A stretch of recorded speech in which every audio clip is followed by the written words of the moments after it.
யாரெல்லாம் தேவனுடைய வார்த்தையை எனக்குத்தான் என்று எடுத்துக்கொண்டார்களோ அத்தனை பேரையும் கொண்டு தேவன் அகிலத்தையும் கலைக்க இருக்கிறாருங்க. யோசுவாவிடத்துல என்ன சொன்னார்? உயிரோடு உள்ள நாளெல்லாம் உனக்கு முன்பதாக ஒருவரும் எதிர்த்து நிற்பதில்லை என்று சொன்னார். பாருங்க, இது எனக்குத்தான் என்று எடுத்துக்கொண்டான்.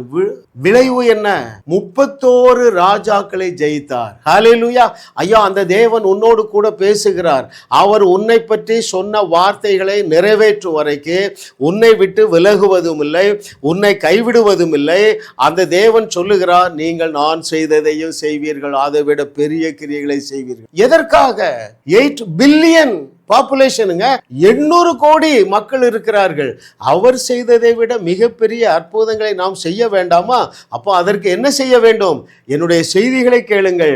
அப்பொழுது நீங்கள் பயங்கரமான அற்புதங்களை செய்து அவருடைய வார்த்தையை உறுதி செய்து அவருடைய நாமத்தை மகிமைப்படுத்துவீர்களே.